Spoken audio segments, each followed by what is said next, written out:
بسم اللہ الرحمن الرحیم۔ السلام علیکم ورحمۃ اللہ وبرکاتہ۔ ناظرین محترم، میں آپ کا میزبان محمد آصف نورانی آپ کی خدمت میں ایک نئے سلسلے کی میں حاضر ہوں۔ آپ دیکھ رہے ہیں پی پی سی نیوز۔ ناظرین محترم، آپ اس مسلمان کے بارے میں کیا کہیں گی؟ کوئی مسلمان جھوٹ سے بچ جائے روزانہ کی بنیاد پر، بد نگاہی سے روزانہ کی بنیاد پر بچ جائے، آپ کیا کہیں گے اس مسلمان کے بارے میں جو لوگوں کو تکلیف دینے سے روزانہ کی بنیاد پر بچ جائے، جو روزانہ کی بنیاد پر با جماعت ایک رکعت بھی نہ چھوٹے اور وہ مسجد ہی میں جماعت کے ساتھ نماز پڑھے بلکہ نماز کا انتظار کرے؟ آپ کیا کہیں گے اس مسلمان کے بارے میں جو بدنگاہی نہ کرے، فلمیں ڈرامے نہ دیکھے، غلط کاموں میں اپنا وقت نہ صرف کرے؟ آپ کیا کہیں گے اس مسلمان کے بارے میں جو لوگوں کی غیبت نہ کرے، دو مسلمانوں کو آپس میں نہ لڑائے؟ آپ کیا کہیں گے اس مسلمان کے بارے میں؟ یقیناً ایز اے مسلمان آپ یہی کہیں گے کہ ایسا مسلمان تو قابل رشک ہے، قابل رشک ہے ایسا مسلمان کہ جو تمام کے تمام جو گناہ ہیں ان سے کما حقہ بچنے کی کوشش کرے۔ تو آ گیا ہے وہ وقت جس کا ہمیں انتظار تھا، ماہ رمضان شریف کا جو آخری عشرہ ہے، اس کے جو 10 دن ہیں ناظرین محترم، یہ ایسے انمول ہیں کہ جس کی انتہا کوئی بیان کر سکتا ہی نہیں۔ اس حد تک رحمتیں زیادہ ہوتی ہیں۔ ویسے تو 20 دن جو ہوتے ہیں وہ ماشاءاللہ اس میں خوب رحمتیں برستی ہیں، لیکن جو آخری 10 دن آ جاتے ہیں تو اب رحمتوں کی جو رفتار ہے اللہ کی طرف سے وہ زیادہ ہو جاتی ہے،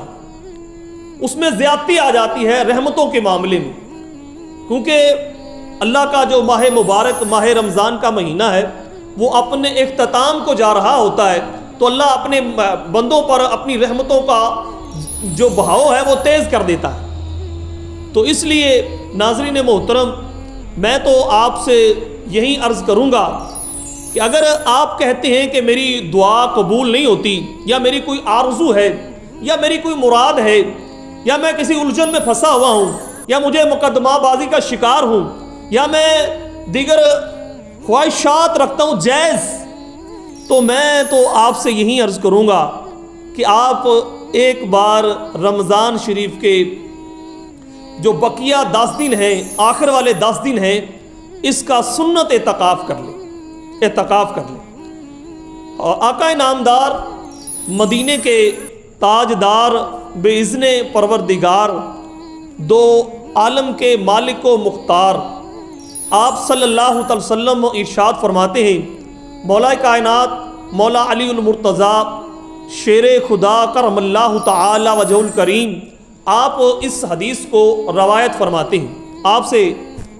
روایت ہے یہ حدیث کہ سرکار دو عالم نے فرمایا صلی اللہ تعالی علیہ وسلم، جو کوئی آخری 10 دن کا اعتکاف کرے گا اللہ پاک اسے 2 حج اور 2 عمروں کا ثواب عطا فرمائیں گے۔ تو یہ ہے، دیکھیں، ایک طرح کا اعتکاف کا ثواب۔ اعتکاف کا ثواب تو بہت ہی زیادہ ہے۔ یقین کریں، امام حسن بصری رحمۃ اللہ علیہ تعالیٰ تو یہاں تک کہہ جاتے ہیں، آپ فرماتے ہیں کہ روزانہ کی بنیاد پہ، اب کیونکہ اعتکاف کی ثواب کے موضوع پہ گفتگو چل نکلی ہے، تو آپ حضرت سیدنا حسن بصری رحمۃ اللہ علیہ تعالیٰ آپ فرماتے ہیں کہ روزانہ کی بنیاد پر ایک حج اور ایک عمرے کا ثواب دیا جاتا ہے جو کوئی رمضان شریف میں اعتکاف کرتا ہے، یعنی یہ ثواب ہے۔ تو میں آپ سے یہی گزارش کروں گا کہ آپ رمضان شریف کے 10 دن کا اعتکاف ضرور کریں۔ تو جی ناظرین محترم، اعتکاف کرنے والے کو کچھ اعزاز بھی دیے جاتا ہے، اعزاز سے نوازا جاتا ہے، بہت زیادہ اسے ماشاءاللہ الرحمن اللہ کی طرف سے عزت و احترام سے، جو نبی کریم رؤوف الرحیم صلی اللہ تعالی وسلم کی مبارک سنت پہ عمل کرتے ہوئے اعتکاف کرتا ہے تو اسے اللہ تعالیٰ اعزاز سے نوازتا ہے۔ وہ اعزاز کیا ہے؟ حضرت سیدنا عبداللہ ابن عباس رضی اللہ تعالی عنہما آپ روایت کرتے ہیں کہ حضور کائنات، نور کائنات، جان کائنات، روح کائنات، جناب رسالت مآب حضرت محمد مصطفیٰ صلی اللہ تعالی علیہ وسلم آپ ارشاد فرماتے ہیں کہ اعتکاف کرنے والے جو اعتکاف ہے اس کے بدلے میں اس کے سابقہ جو گناہ ہیں وہ بخش دیے جاتے ہیں، اور اعزاز اسے یہ دیا جاتا ہے کہ الحمدللہ جو مسلمان دیگر معاملات میں جو کام باہر رہ کے کر رہے ہوتے ہیں، مسجد سے باہر، اس کا بھی ثواب اس کے نامہ اعمال میں بیٹھے بیٹھائے لکھا جا رہا ہوتا ہے۔ کیسی خوش نصیبی کی بات ہے کہ اللہ پاک اس کو وہ اعزاز سے نواز رہا ہے کہ وہ بیٹھا تو اللہ کے گھر میں ہے، لیکن جو کام وہ نہیں کر پا رہا اس کا بھی اللہ پاک رب العالمین اسے ثواب دے رہے ہیں۔ تو یہ اعتکاف والے کے لیے اعزاز کی بات ہے، بڑے شرف کی بات ہے، اور میں بار بار یہی کہوں گا کہ آپ اعتکاف کریں، آپ ضرور اعتکاف کریں، آپ کی دلی مراد ضرور پوری ہوگی۔ آج لوگ کہتے پھر رہے ہوتے ہیں کہ جناب ہماری تو دعاؤں میں اثر نہیں رہ گیا، عرصہ بیت گیا ہے، ہم جو ہے آپ ایک بار گناہوں سے بچتے ہوئے، آپ ایک بار گناہوں سے بچے تو صحیح، انشاءاللہ الرحمن آپ کی دعائیں بھی قبول ہو جائیں گی۔ تو اعتکاف جو ہوتا ہے وہ انسان کو گناہوں سے ہی بچاتا ہے، اصل مقصد جو ہے وہ گناہوں سے بچنا ہے۔ تو جب بندہ اعتکاف کرتا ہے تو کافی زیادہ بلکہ سارے ہی گناہوں سے وہ بچ جاتا ہے، جس کی بنیاد پر اللہ پاک اسے یہ شرف عطا فرماتا ہے کہ گناہ بھی بخش دیتا ہے اور اللہ پاک اس کی دعاؤں کو بھی قبول فرماتا ہے۔ اور پھر سب سے بڑی بات یہ ہے کہ کما کہو کہ وہ مسجد میں پڑا رہتا ہے۔ اب کوئی بندہ